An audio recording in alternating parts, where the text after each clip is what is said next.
Já aqui comigo, o doutor Edmar Pena, ele é cirurgião bucomaxilofacial, disse certinho? Certo. E traumatologista, e está aqui comigo para falar sobre implantes dentários.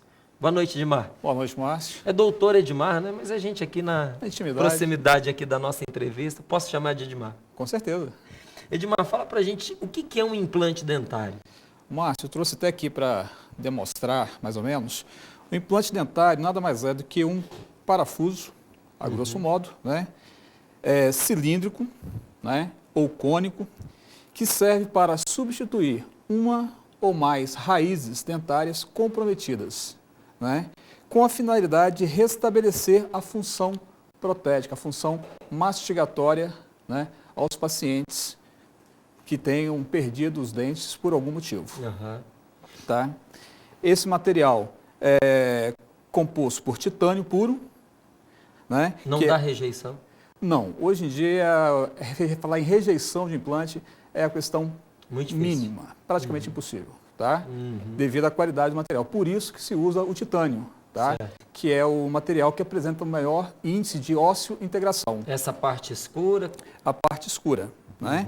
Então, a parte escura é o implante. Sobre esse implante vem os componentes protéticos. Essa parte aí mais brilhosa é o quê? São os componentes protéticos que vão servir de base para a confecção da prótese, que é a parte estética. Então, quando o paciente sorri, quando você sorri, o que aparece é a parte estética. Mas para chegar até aqui, tem toda essa estrutura envolvida. Nossa, interessante. Quantos implantes assim isolados a pessoa consegue fazer mantendo aí a saúde da boca dela? Porque tem gente, há casos em que a pessoa praticamente tirou todos os dentes e fez um implante, que é uma prótese fixa, não é? Geral. Isso, prótese fixa. Aí tem um limite de implantes assim isolados que dá para fazer? Por exemplo, a pessoa consegue implantar dente a dente, substituindo todos os dentes da boca? Hoje em dia, sim, devido à gama de implantes que existem, devido ao desenho do implante. Tem implantes que são mais estreitos, outros mais largos. Então, por esse motivo, é possível, tá? Desde que haja condições favoráveis, estrutura óssea favorável para receber esses implantes. Algum problema quando, por exemplo, se a pessoa sofre um acidente de carro e perde aí 12 dentes na parte de cima e precisa repor isso? Vale a pena, por exemplo, fazer um implante de cada um? Nem sempre a gente consegue. Mesmo? Tá? Por quê? Porque muitas vezes, igual você falou, um acidente de carro está associado também a uma perda óssea. Tá? Aí você teria que estudar através de uma documentação radiográfica, de um exame clínico, de um planejamento cirúrgico, antes mesmo da execução da própria cirurgia. Então, são passos que você tem que seguir até finalizar o implante. Porque colocar o implante, tá, propriamente dito, não é o mais complicado. O mais complicado é você fazer um bom planejamento. Para quê? Para que a cirurgia seja realizada apenas uma vez. Para que você não tenha que corrigir aquilo que foi feito. Porque hoje em dia é mais difícil você corrigir do que você fazer. Tá? Então, se você faz um estudo radiográfico, né? Se você faz um bom planejamento protético, né? Para realizar a cirurgia, tá? A cirurgia vai ter sucesso e você consegue fazer uma boa reabilitação. O protesista consegue fazer uma boa reabilitação desses pacientes. Agora, respondendo a sua pergunta, a questão de perdeu 12 elementos dentários, fazer 12 implantes, nem sempre isso é possível, tá? Aí o que se faz, em alguns casos, são pontes, são próteses fixas sobre alguns implantes, que você vai escolher como pilares posicionados da melhor forma possível para que dê um bom resultado estético. Ou, em outros casos, teríamos que lançar mão da parte de enxertos ósseos. Entendi. Então, no caso dessa, como é que chama essa ponte? É ponte, né? Uma ponte fixa, é uma prótese. Fixa, uma prótese. Então, você encontra alguns pontos que ficaram onde ela será fixada e aí aquele conjunto de dentes nessa ponte é posicionado ali na boca da pessoa. Isso. Tá. Quando que uma ponte ela é recomendada e quando que o implante é isolado, né? Dente a dente é recomendado. Casos gerais, quando que um é mais propício, quando que o outro é mais propício? Bom, no caso, o paciente desdentado total, tá? Portador de prótese total, dentadura. Certo. Né? Nesses casos, tá? o indicado seria você escolher alguns locais, distribuir alguns implantes, no caso da mandíbula, que é o osso inferior, né, do maxilar, 4 a 5 implantes. No caso da maxila, que é o osso superior, de 6 a 8 implantes. Hoje em dia, dependendo do caso, você consegue reabilitar até com 4 implantes. Então, são 4 implantes e o resto se apoia sobre esses implantes. Se apoia sobre esses implantes. Tá? No caso, implantar todos os dentes, um a um, não seria viável numa boca totalmente desdentada? Não justifica, tá? Porque o efeito estético é praticamente o mesmo. Muitas vezes você pode até comprometer esse efeito estético. Tá? Porque o ideal, tá, do implante unitário, quando seria indicado, né, seria a perda de 1, 2, 3 ou até mais dentes, mas que você tenha a condição de distribuir esses implantes para que possa ter uma boa reabilitação protética. Certo. Tá? Para que possa ter uma boa estética. Quais são as etapas do implante, Edmar? Como eu falei no início, Márcio, as etapas do implante começam a partir do momento que o paciente chega ao seu consultório, você faz um bom exame clínico, uma boa anamnésia do paciente, saber sobre os problemas de saúde, caso ele apresente algum, uma boa documentação radiográfica, um bom planejamento com o protesista, até chegar à questão cirúrgica propriamente dita. Aí temos a cirurgia do implante, que é o ato da colocação do implante, tá? Que é a cirurgia e a partir daí você aguarda de 3 a 4 meses para o maxilar inferior ou de 4 a 6 meses para o maxilar superior para fazer o segundo tempo cirúrgico, que seria a reabertura dos implantes, tá? Para liberar para a prótese. A partir dessa reabertura, mais 1 ou 2 meses, mais ou menos, o protesista já consegue fazer a prótese definitiva. Esse é o método tradicional, né? Hoje em dia, com o avanço tecnológico, o avanço do tratamento da superfície do implante, tá? A gente consegue, em alguns casos, fazer essa reabilitação quase que imediata.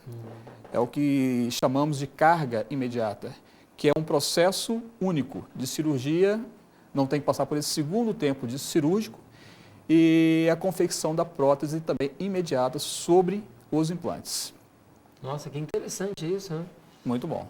Você falando aí sobre cirurgia, eu tenho uma amiga, uma conhecida, que ela é dentista, e às vezes ela conta que a pessoa está ali diante dela, na cadeira, é cadeira mesmo, né, de dentista e tal, e às vezes acontece alguma eventualidade, ela diz para o paciente, nós vamos ter que fazer aqui uma pequena cirurgia. Diz que quando essa palavra soa dentro do consultório, a pessoa já, o quê? Cirurgia? Não, mas como uma cirurgia? Quando a gente fala de uma cirurgia dentro de um consultório odontológico, a gente está falando do quê? É uma coisa complexa? É complicada? Ô, Márcio, todo tratamento invasivo, né, passa a ser uma cirurgia. Seja ela de um porte menor ou um porte maior. Tá? Quando a gente fala em implante, tá, a gente classificaria como cirurgia oral menor. Tá? Não deixa de ser um processo invasivo. Tá? Riscos sempre existem. Tá? Por isso, uma boa anamnésia, por isso é importante você conhecer o seu paciente, saber quais são os problemas que ele tem, se problema seja ele emocional, seja ele físico, alérgico. Tudo isso é importante você saber e conhecer. A partir do momento que você conhece o seu paciente, tá, o procedimento cirúrgico se torna-se mais fácil, né? Mas não deixa de ser um processo invasivo, não deixa de ser uma cirurgia. Eu passei diante de um outdoor que estava escrito lá assim, que com um computador, né, como guia, a pessoa poderia fazer um implante dentário sem corte e sem dor. É possível fazer um implante sem corte nenhum? Mas a gente entra numa pequena polêmica aí, tá? Porque é a questão de interpretação. A meu ver, tá? Por mais que você tente ser menos invasivo, por menor que seja, ele vai existir. O dente tem que entrar em algum lugar. Esse implante é colocado no interior do osso. Tá? Não tem como você transfixar esse osso, né, sem perfurar a mucosa. Então, a partir do momento que você perfurou uma mucosa, a meu ver, isso já passa a ser uma invasão, um processo Já é um invasivo, corte, já né? é um corte, tá? Mas se fala muito nisso, tá? Através da prototipagem, que são modelos que você prepara toda essa estrutura, tanto da prótese, para quando você entrar na cirurgia, ter um processo cirúrgico mais rápido possível, com o menor sangramento e a reabilitação imediata. Há pessoas que não podem fazer implante? A princípio, todo paciente ele pode ser submetido a implante desde que esteja gozando de perfeita saúde, seja ela física ou mental, né? Por que a gente fala mental?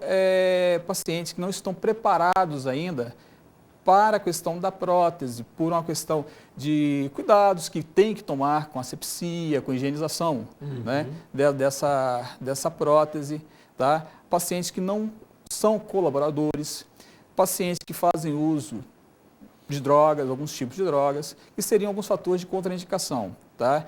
Paciente diabético não controlado, pacientes que passaram ou estão passando por algum processo de tratamento oncológico, que estejam submetidos a quimioterapia ou radioterapia, e crianças, né, e adolescentes abaixo de 15, 16 anos, que também seriam uma contraindicação, porque ainda não houve o desenvolvimento dos maxilares. Certo. A ausência de um dente na boca sempre faz falta? Ou o organismo, a estrutura bucomaxilar da pessoa suporta bem essa ausência? Sempre faz falta, tá? O dente é classificado como um órgão, né? Então é como se faltasse um órgão, né? Então ele sempre vai fazer falta, não só esteticamente, como funcionalmente. Então, se a pessoa tem condições para um implante e ali a carência de um dente, então é sempre recomendado fazê-lo, desde que cumpra aí esses requisitos que você acabou de descrever para gente. Sim. E dói? Não. Porque tem tá? gente, eu acho que um dos grandes inimigos do dentista é a dor, né? A dor e aquele barulho daquele aparelhinho que se liga lá no consultório, né? Hoje em dia já melhorou bastante, né? A questão do barulhinho, né? As turbinas, né? Hoje são mais silenciosas, né? E a questão de dor, hoje nós temos muito recurso, tá? Os medicamentos avançaram muito, então com isso a dor é quase que inexistente. Então, se uma pessoa temia fazer um implante dentário pelo risco do sofrimento e tudo mais, nesse ponto pode ficar tranquila, né? Com certeza, melhorou e muito. Quais os fatores que podem, a gente acabou de dizer isso aí, os fatores que podem contraindicar esse implante dentário, não é? Você disse que é importante fazer uma anamnese, não é? Que é uma volta e uma retrospectiva para descobrir uma doença, algum tipo de limitação que impeça a pessoa de avançar em relação ao implante. Isso é suficiente para poder garantir a segurança da pessoa numa cirurgia como essa? Sim. Tá? Desde que você faça um bom planejamento, como eu falei, uma boa anamnese, tá? Você consegue garantir um bom sucesso da sua cirurgia, tá? Consegue ter um pré-operatório, um bom trabalho pré-operatório, transoperatório e também pós-operatório, tá? No passado tinha quando eu falei sobre rejeição, você disse que hoje é muito difícil. No passado acontecia? É tudo quando se começa, né? É muito difícil, né, para quem está iniciando esse trabalho, tá? São os pioneiros, diria assim, né? Então não se conhecia tanto sobre o implante, não se conhecia tanto sobre o material, era novidade, tá? Quando se é novidade, você acaba pecando em alguns procedimentos, né? Então isso pode, né, acabar interferindo no sucesso do seu tratamento, tá?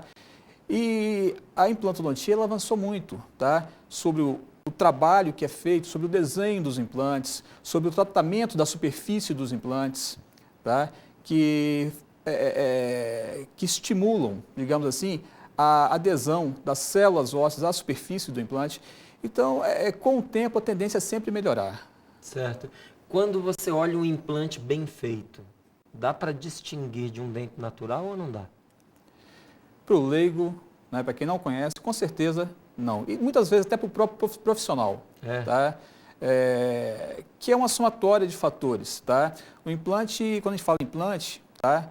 Igual eu te falei, né, existe a questão da prótese sobre implante, que o sucesso na estética vai muito da prótese também, da qualidade do profissional que fez a prótese, né, do laboratório que fez a prótese. Daquela escultura que você tem ali, né? Escultura que tem ali, que bem feita não deixa de ser uma obra de arte, né, porque tem que ter habilidade, tá?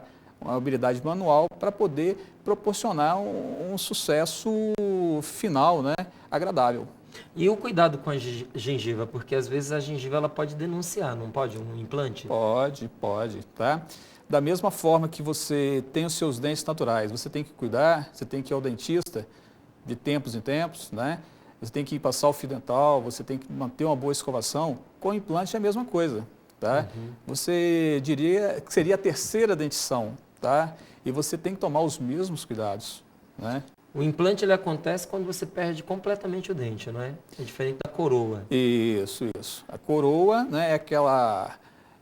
você tem ainda a estrutura da raiz, né? Sobre essa raiz é feito um núcleo metálico e sobre esse núcleo metálico é confeccionada uma coroa unitária, ou até mesmo uma ponte fixa também, mas sobre as raízes naturais, né? O implante não, o implante é quando você perdeu por completo essa raiz. Agora, às vezes, eu vejo, Edmar, assim, que o dente ele foi fragilizado por, vamos dizer, uma cárie grande que não foi cuidada, não é? Às vezes um trauma ali que o dente sofreu e vai precisar se fazer uma coroa, não é? Mas ainda tem bastante corpo nesse dente, ainda tem bastante osso. E, em geral, ao que me parece, o procedimento é desgastar esse osso até abaixo do nível da gengiva, né, para ver com essa coroa ali em cima e a base fica escondida abaixo da gengiva. É isso mesmo? Nem você desgastar o osso, você desgasta a estrutura dentária. Estrutura dentária. Né? Abaixo da gengiva para você poder fazer a moldagem, né, e fazer uma prótese para que ela possa ficar bem adaptada, bem escondida, para que possa dar um efeito estético melhor. Não dava para aproveitar mais o dente porque interessa, assim, às vezes, você aproveitar o máximo daquilo que é natural na sua boca, não é? E, de repente, você quebrou ali aquela, não sei se posso chamar assim, mas aquela tampinha ali do dente, não é? E você vai ter que fazer uma coroa. E todo aquele resto, aquela estrutura até a base, até a gengiva, aquilo vai ser corroído para poder dar esse espaço para você colocar ali essa coroa. Não dá para aproveitar? O Márcio, hoje em dia avançou muito na odontologia, né? A questão dos materiais estéticos, né? Então, sim, dá para aproveitar. A questão de se fazer uma coroa a nível abaixo da gengiva é quando se houve uma destruição tão grande que não tem como, né? Não tem outra forma. Mas se são pequenas fraturas dentárias, pequenas cáries, mesmo profundas, que você consegue manter ainda essa estrutura dentária, né, esse suporte, você tem como recursos para você poder restabelecer a função sem ter que desgastar tanto. E sem aparecer emenda? Sem aparecer emenda. Porque o fato de colocar abaixo da gengiva também era por uma questão estética, Por ou não? uma questão estética, né? Mas relacionada também à quantidade da perda dentária, a quantidade da perda da massa dentária que foi perdida, comprometida. Certo. Existem aqueles que não gostam do resultado, né? E às vezes querem retirar um implante que foi feito. Dá para se fazer isso? E se vai se fazer, como proceder nesse caso? Dá para se fazer. Um implante mal posicionado não vai dar um resultado estético tão bom, tá? Mas aí é que entra todo aquele planejamento, tá? Porque, como eu falei, é mais fácil você refazer do que você fazer. Porque a partir do momento que o implante está calcificado, ou seja, ósseo integrado... O contrário, né? Mais fácil fazer do que refazer. Isso, desculpa, tá? Porque a partir do momento que esse implante está ósseo integrado, está calcificado, você remover o implante, ele dá trabalho, tá? Então, muitas vezes, aí temos que lançar mão de enxertos, né? Enxertos ósseos, gengivais. Então, com isso, acaba comprometendo o resultado, tá? Mas existe condições de fazer, tá? Mas se você segue corretamente todo um planejamento, esse processo, essa questão de tirar o implante, acaba ficando bem reduzido essa possibilidade. Os implantes importados, Edmar, eles são melhores que os implantes nacionais? Márcio, hoje em dia eu não classificaria dessa forma, de melhores ou piores. Você tem muitos implantes importados que não têm uma boa qualidade, como você tem muitos implantes nacionais com boa qualidade. O fato é que hoje em dia, o que a gente tem que levar em consideração, tá? a empresa que se fabrica esse implante, o grau de pesquisa que essas empresas fizeram até lançar um implante no mercado.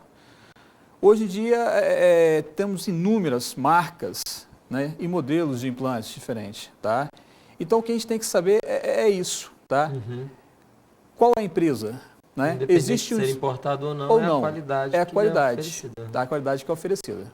A empresa que está te oferecendo aquele produto. Isso. Hoje em dia existem implantes que você consegue fazer osteointegração rápida, né? Que são os tratamentos de superfície que permitem essa aderência das células ósseas ao implante com maior rapidez. Tá? Existe tanto nacional como importados. Tá? Então é isso que a gente tem que levar em consideração, é a qualidade da empresa, né? A seriedade, digamos assim, que a empresa coloca o seu produto no mercado. O tempo de pesquisa que existe. Tá?